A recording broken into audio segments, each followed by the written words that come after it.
Hi, welcome to Talking Books and Stuff, the program that talks all about books and writing and stuff.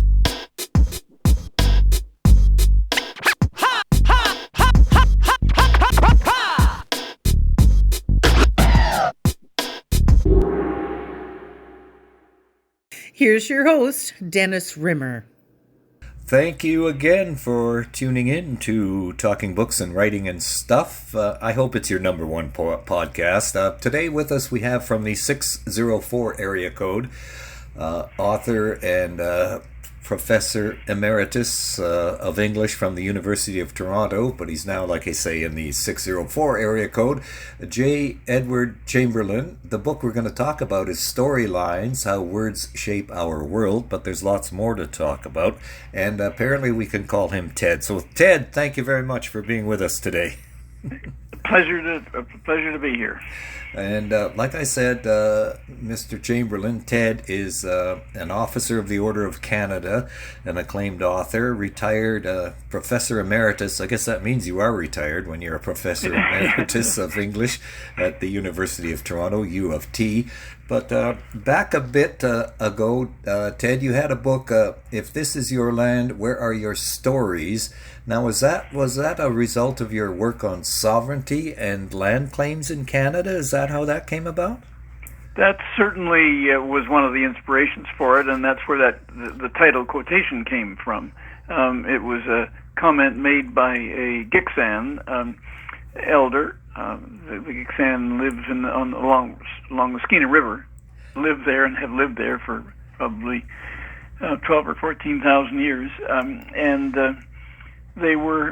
one of the elders was having a discussion with the folks from the forestry government departments, both provincial and federal, and the government folks were really reluctant to even attempt to understand what the Gitxsan were talking about when they talked about this is our territory and these are our we have stewardship over the fish and game and the forests and the rivers, and we try to look after them as best we can and sustain them and maintain them for our children and grandchildren and for the future generations. And the forestry folks kept pushing back and saying that, well, we understand what you want to do, which is to make claim to these, but these are our lands.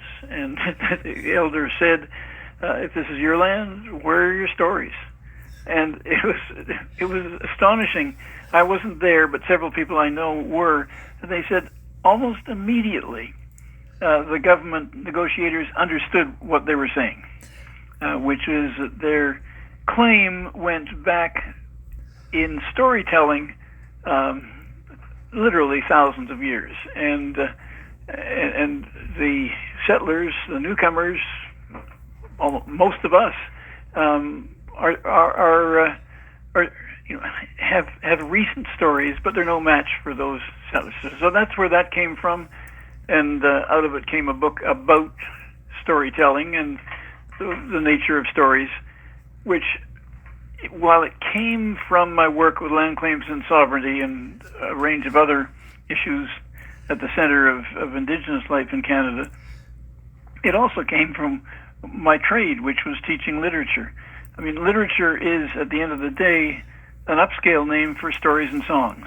And stories and songs are at the heart of the land claims that were, at the time I wrote that book, increasingly being put forward by Indigenous people. And they're also at the heart of the ways in which we understand our history. So I had become increasingly convinced that there were all kinds of important connections between the way storytelling works in Indigenous communities and the way it works in all the rest of the communities we live in and with. And that's where that book came from. And this new book is in some ways a follow-up to that earlier book. And excuse me, like you say, the indigenous people have been here like thousands and thousands of years. I guess that's the big question over everything else that Canada has to deal with, is the way to make or figure out how both sides, if I can use that pejorative term, can get along and make sure we live up to the treaties and sort of respect who has come before us. I guess is that kind of what you see as well? Yes, it is. I think it's kind of unfinished business at the heart of the country. It needn't be it cannot be as antagonistic as it sometimes turns. It's got to be, at its best, a kind of new form of international negotiations between the First Nations and the nation of Canada, because that's what we're dealing with. We are, no matter how small they are, we have recognized, the Supreme Court has clearly recognized the indigenous nations as nations, and yet we don't have, and this is an issue for both sides, we don't have good ways of talking, consulting, creating new relationships with those First Nations, and between the First Nations and Canada. Among the challenges is there are around 630 Six Nations identified as such. That's too many for manageable international relations. At the same time, many of those nations are very distinctly different from each other, speak radically different languages, come from heritages that are coastal or mountain-based, or from the plains, or from the rivers and lakes of the east, or from the Maritimes, and there are movements in this direction. There need to be ways of bringing together the collective interests of those who choose to see themselves as part of a wider group of nations, and Canada, and I think we're making slow steps. Yep. In that direction. Very slow, but very slow is right. Very slow, yeah. If this is your land, where your stories, you're right, because actually I'm well past the age of collecting my OAP, and yet I'm a second-generation Canadian. My grandparents came here from England in 1910. My father was born in Canada in the early 1920s, and here I am. It's 100 years later, and I'm still only second generation, whereas, next door to us we have lots of reserves, and the people generations probably go back thousands of years. Excuse me, they don't need Ancestry.com to find out who they are. So they don't. And, yeah. and that brings up an important issue here, which has for many years plagued discussions between the First Nations and Canada, which is that they both don't need Ancestry.com, and they don't have documents. What they have are extraordinarily well integrated sets of stories and storylines that go back way back into what we foolishly call prehistory, and they are very, very carefully, I'd call it curated, by generations of elders who listen to them, and often assign some of the indigenous communities and assign their stewardship to particular people who begin to learn them at a young age and carry them with them as a sort of legal cultural responsibility the rest of their lives. But they're not just quickly made up stories. These are ancient stories, certainly as ancient, and in many cases far older than those we respect, whether it's from the Middle East or from the Far East or from South Asia, or from our own written histories. So it's finding ways of taking seriously those oral traditions and and putting them into a constructive and respectful conversation with our written histories. The Supreme Court has very clearly instructed trial judges to do just that. Unfortunately, they haven't told them exactly how to do it. Right. And that's where we are now. The courts have no choice but to take seriously, though, that storytelling. But they're not quite sure how to do it, and I think we forever have needed to learn to listen to the stories, the traditions, the music. Maybe it's music that reminds us of that. We need to listen to music with which we're unfamiliar, to recognize its beauties and its truths and things, and the same with stories. So that's a challenge for all of us. I think the youngsters these days in schools and led by their teachers are doing good things to that end, and getting to participate in a respectful way and welcomed with some of the young people in indigenous communities. And we have to recognize that many of those young people come from families where their parents and grandparents have had their languages and their storytelling traditions obliterated, or not completely obliterated, thank goodness, but damaged severely by the residential schools. And that's where we have the knowledge keepers, is that right? Yes. I mean, the names vary, faith keepers sometimes, because these stories, like many of our stories, often have deep spiritual importance and connections to the people and to the land. But we're there. It's good that we're there, but we've got to work hard with the indigenous communities. And as I say, the communities vary quite significantly in the ways they understand themselves, in the ways they think about history, in the ways their stories take shape and are passed on. But it's an exciting challenge, and it's a challenge, as I say.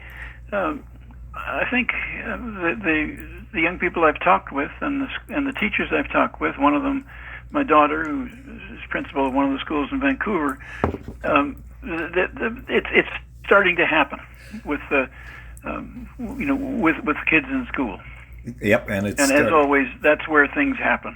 Yep, it's just as a side note, our so-called daily paper here is a picture on the front page. A elder from local area showing the Bell of Batoche at a grade 3 class in one of the elementary schools in Saskatoon. So that leads back to that story about Batoche and Métis and how that came about with Louis Riel. Oh, lovely. And on and on. So I never heard any of that stuff when I was in grade 3, so we never heard anything. No. All we got was American. We got the story of the conflict, but not the story behind the conflict, right. And the story of the warriors on both sides who were trying to do what they were there to do. I heard something of it, and I mentioned this a bit in my book, from my godmother, who was Métis, who would tell me stories that she had learned from her mother. And many of them were stories that went back to Louis Riel. And Margaret Williams was my godmother's name. Her mother, when she was a youngster, about 10 or 12 years old, Margaret would say, was when Riel was convicted and being held for execution in a jail in Regina, and she lived in Fort Capel. Her father was the factor, that's the big factor there, and her mother was a Cree woman. Yep. And she somehow got permission, probably orchestrated by her, almost certainly orchestrated by her father and her mother, to go and visit Riel in prison regularly, which she did. Astonishing. This is not known outside the family as far as I know, and she. And I do talk about it in the book, and she would go there and she had kept a journal, and my godmother would read me from her journal. Read it to me like it was Holy Scripture, which in some ways it was for her, because my godmother was of that generation who weren't comfortable, and the communities around them weren't comfortable acknowledging her Métis heritage. Right. So but she would read these to me, and one of them I always remember, and this was in Riel's handwriting. He said, and wrote in her journal, "Evening prayer gives more pleasure in heaven than all that military music they're playing outside my jail window." This is the man who knew he faced death, Yep. no question, but he still held on to his sense of dignity and as it were, personality. He was a person, Yep. and he had his spiritual beliefs, which at the time were a mix. Certainly, Christianity was a part of them, but that was my sort of entry into that history. But you're right. Most of the history that we got, well, most of the history I got growing up in Vancouver was British imperial history. Yes. Right. And it was exciting history. I mean, Yeah. but it had nothing to do with us. And most of the stories and poems we read were from somewhere else. They weren't from. Very few of them were from Canada at that point. Right. Well, that's changing. Lots of Canadian stories coming out. Oh, it is. No, it is indeed. It's in the last changing 30 a lot. years. Yeah. Yeah. Ted Chamberlain's with us, J. Edward Chamberlain, Storylines. This is his latest work. But again, I want to go back to another one, horse, how the horse has shaped civilization. Can you tell us a bit about that? Because that's completely off different topics. Absolutely. It sounds off track. It isn't off track. I try to put it back on track in the book by showing how important the horse was, going back over 5,000 years, in the ways in which civilizations, in particular, moved around.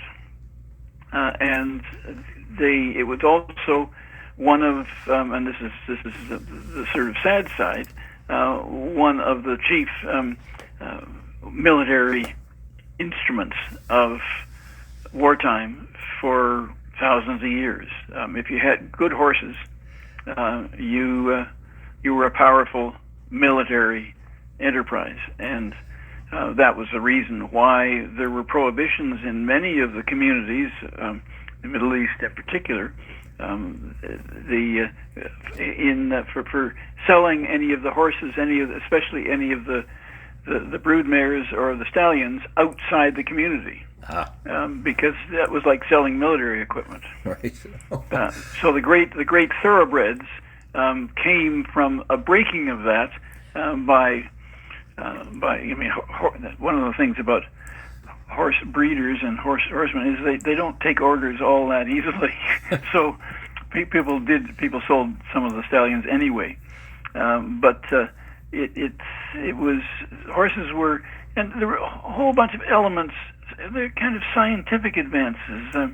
One that always delights me is for probably thousands of years, certainly, yes, it is thousands of years, people had horses pulling things with ropes going sometimes from their tails, sometimes around saddles and things, until it was the Scandinavians who thought, how about we put a strap around their breast and they can pull with their whole self and all their 4 feet. And then, of course, farming became about 1,000% easier. Yes. With horses. And you had things like that. Stirrups were another invention that wasn't required by some of the horse cultures, especially the plains indigenous cultures. I've spent a fair time with a Blackfoot, and they didn't use the stirrups because their techniques were different. But up on the steppes, literally the steppes, in Mongolia, they were using stirrups very early on, and would stand in the stirrups as they herded other horses in their big horse herds around and about. So you had those kinds of inventions and bridles and various other things that were the product. And then one other thing that becomes important is just around the time when education was shaping up, with the Montessori schools, with Rudolf Steiner, with the kind of new thoughts about what education is all about around the turn of the 19th, 20th century. You had people thinking about new ways of training horses, and if you want, whispering to horses, and of riding horses that were much gentler and much more effective than some of the methods that have been used before. Now, I should add that the great horse cultures never abused their horses. But some of the techniques that they were using weren't the easiest on the horse. And so they got the sense that understanding a horse could take a whole range of forms. So you had the education of the horse breeders and horse trainers coinciding with the education of youngsters. I always like that notion. But I've been around horses much of my life, and so it was fun to write that book. I started it thinking, well, I know quite a bit. I'm going to write a book about horses. And I soon found out I knew very, very little. And that was part of the fun, is talking to folks and reading about horses, but especially talking to experienced folks. So it was fun to write that. And that's, of course, leading us up to where am I here? That's leading us up to what we have now from Ted Chamberlin, J. Edward Chamberlin, Storylines, How Words Shape Our World. So storytelling is obviously a concept that's gone through the ages. Now, how do you define what is a story? Well, I don't think there's a simple definition that covers everything, because a word can be a story, and indeed a word often is a story, a prayer, a few words that tells a story of faith, or a scientific equation is a story, just as much as a poem is. I think what I became interested in is what storytelling is. And how storytelling involves bringing together contradictions and uncertainties, and a measure of competition, and tied into ceremonies, how they all take shape with storytelling. And that storytelling, as I say, often involves contradictions. My sort of favorite example is the one that many of us experienced with our first stories, which is understanding that once upon a time means right now. And that once upon a time is what happened in the old days, or what happened in Middle Earth, or what happened in some magical kingdom. It becomes what's happening right now when the storyteller gives us that story. And that's a contradiction which is absolutely central to storytelling. And I discovered in looking around and talking to people that it's remarkably universal. In Majorca, in the Mediterranean, storytellers begin their stories by saying, Aishuira Inoira, which means it was and it was not. And I've spent a lot of time over the years, the last while, in Southern Africa and the Kalahari, working with the San Bushman communities there, and they begin with the word Arube, it is, and it means the happening that's not happening. And that contradiction, one of the great storytellers of Toronto, Dan Yashinsky, tells of his grandmother beginning her stories in the following way. She'd say, once something happened. If it hadn't happened, how could I tell you about it? And that kind of contradiction is central to all storytelling. And storytelling, whether it's a myth or whatever, it often involves a fundamental contradiction which asks us to both believe and not believe all at the same time. Storytelling brings belief and doubt together. It brings wonder and wondering together, and science relies on it all the time. Many of our scientists are among our best storytellers.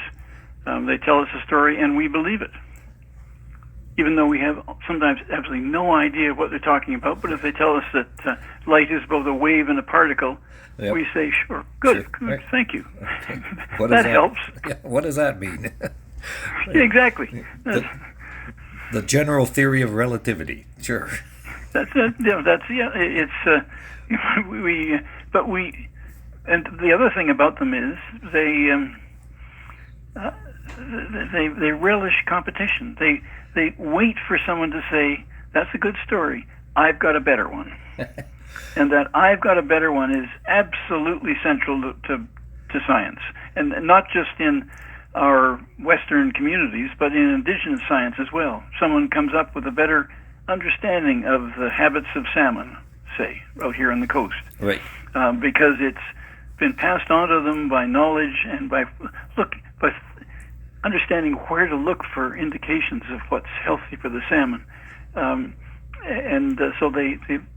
those stories will change. And just as our science changes, and good scientists, well, one of my favorite stories, which I tell briefly in the book, is some years ago my daughter was teaching, my teaching daughter was teaching in Switzerland for a year, and the school she was at had a visit organized to go to.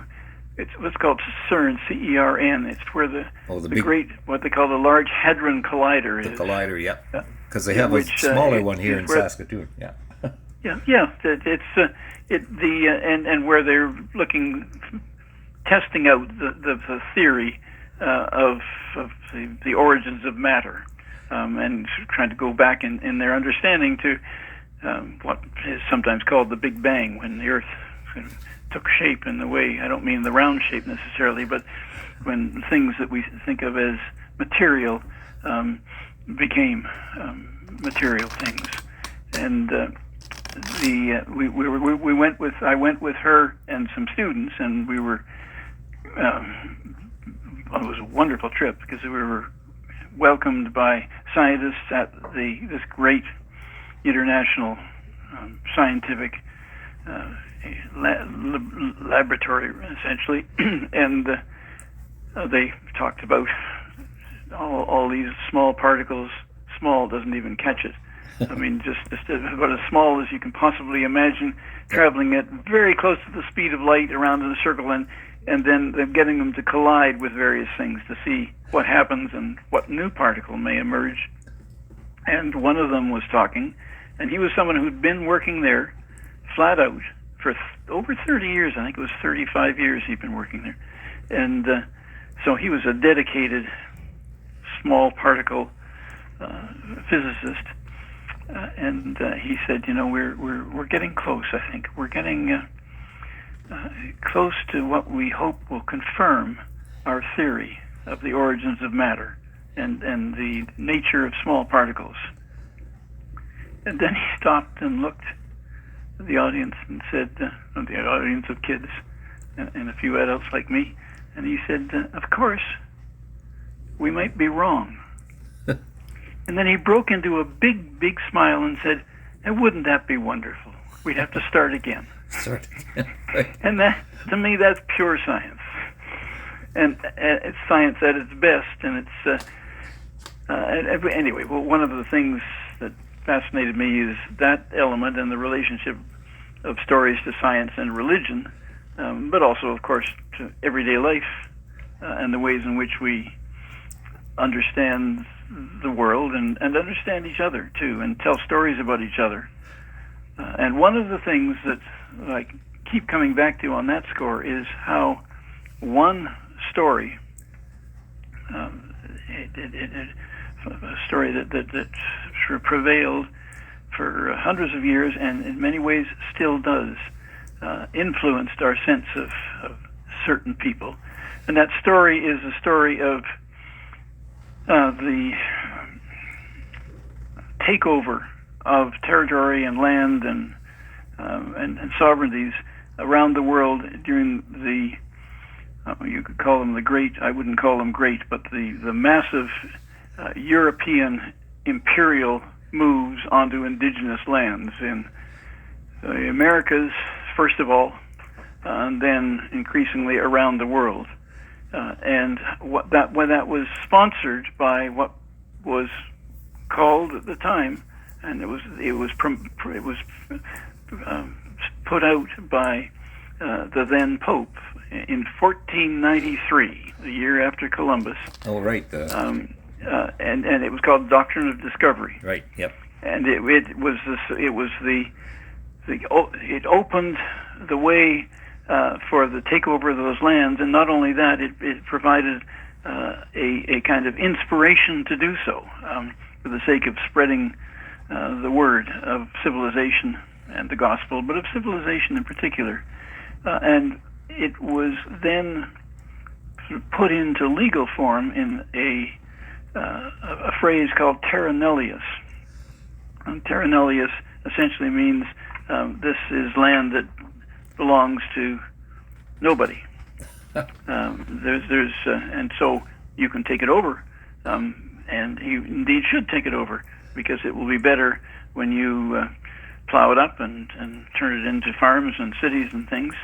But that term nobody, held on, and it essentially turned in the minds of many of the imperial powers, it turned indigenous people into nobodies.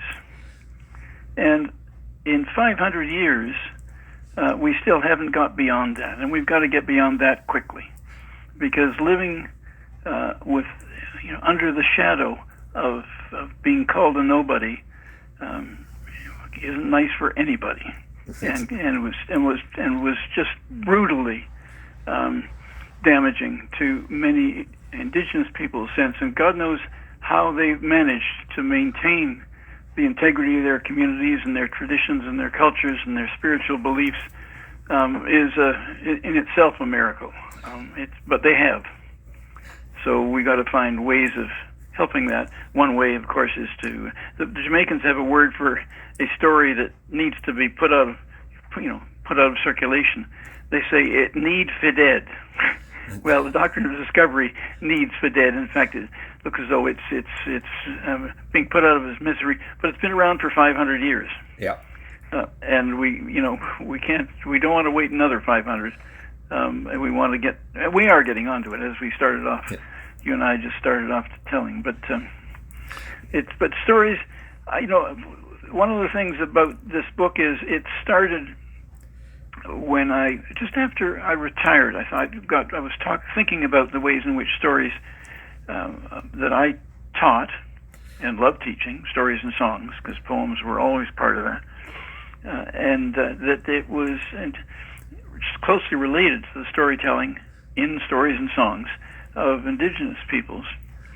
So I was asked to put together a course after I retired from the University of Toronto, at the University of Toronto, a senior undergraduate course that would talk about that. So I titled it How Stories Work, and put it together, and met in a course that was set up. I met twice a week for 3-hour seminars for 8 weeks with a group of senior undergraduates from all of the disciplines and indeed the professional faculty. So it was a wonderful class, small class of around 20, 25 people, and put it together and selected a number of stories and tales and writings to put into a casebook, and quickly realized I didn't know how stories worked. So for that 2 months, I taught it for 3 years. I learned, and the students taught me, and we learned together. Would be the best way of putting it. Yep. And so out of that, in many ways, came this book. And what do you hope the book will accomplish? I hope it'll help people realize that the anxieties that we live with and have always lived with, but certainly, God knows, over the years of COVID, we've lived with in an intense way. And with the international scene being so fraught with tensions, we still are living with the uncertainties, the contradictions, the sense of competition, the questions about ceremonies, and such, that they will understand how much stories can help, not in giving us answers, but in showing us how to manage those uncertainties. And I mentioned ceremonies. I mean, one of the things that we tend to forget is how what we call truth depends for its authority on belief. And that belief is established in what are usually culturally sanctioned and certified ceremonies in courts, in churches, in temples, and synagogues, and sweat lodges, in laboratories and lecture halls, and all kinds of formal scenes, but also in the stories we learn and listen to as we grow up. And it's that sense of understanding how truth functions, and how and its dependence on belief, and it's always belief in a story of some sort, and how we can understand its the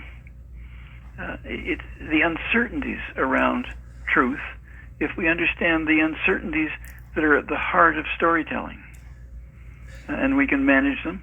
And certainly, of course, we have to choose, and schools and universities teach kids. We tell them what to choose. we tell them what's truth, and then we test them on that. And if they come back and tell us that yes, indeed, they believe those truths, and they pass our exams, then we give them credits. Mm-hmm. And credit is simply a word. Its origin means he or she believes. So we're in the belief business at schools and universities, as we are in all storytelling. And it may be a momentary belief. I mean, one of the things I talk about is how myths are, and indeed many religious traditions are. They're caught up in the contradiction where people believe and don't believe all at the same time. Where there's a book called "Did the Greeks Believe Their Myths?" by a man named Vane, a very fine classical scholar, and he answers yes and no. Yes and no. They put the gods in heaven, but they would be astounded to see them up in the sky. Well, even in the Christian Bible, the 5 barley loaves and 2 fishes, or whatever it was, we believe and don't believe. Oh, okay, that means that there was some sort of a communal gathering, but it wasn't really just a couple of fish and a couple of pieces of bread. So no, that's and we also are comfortable with the with the answer to the question. We ask, is the Jesus of history the same as the Christ of faith? Are they the same, both mortal and immortal? At the same. And the answer comes back yes and no. Yes and no. So, but we learn to accommodate that in stories and in storytelling. And even as a kid, we were told the myth that you can't go swimming for an hour after you have lunch, but now we find out it wasn't. Well, I grew up in Crescent Beach and White Rock, and there was a story that you can't go swimming off the point in Crescent Beach because there's this big current that'll take you away. Well, actually there was, but nobody actually documented it. We just were told down through the generations that don't go swimming out there. And you manage, and you don't lie awake at night worrying about it. Because you lie awake at night worrying about whether that ogre that's part of the story you've just heard is going to come and get you, and then you realize it's not, and you go to sleep. Right. Exactly. So it's the book Storylines: How Words Shape Our World by J. Edward Chamberlain. We were lucky enough to be able to call him Ted. It's from Douglas and McIntyre. Sir, why Wow, thank you very much for a very enlightening chat, and you calmed my nerves, so thank you very much for your time today. Thank you, sir, and it's been a pleasure. I really am grateful for the call and for the opportunity. Thank you, Dennis. Thank you for visiting with us today. This is Talking Books and Stuff with Dennis Rimmer. Contact him at dennis@talkingbooks.tk. Thank you, and may all the good news be yours. Oh, and don't forget to check out his book, The Great Canadian Notebook, available across Canada and at amazon.ca.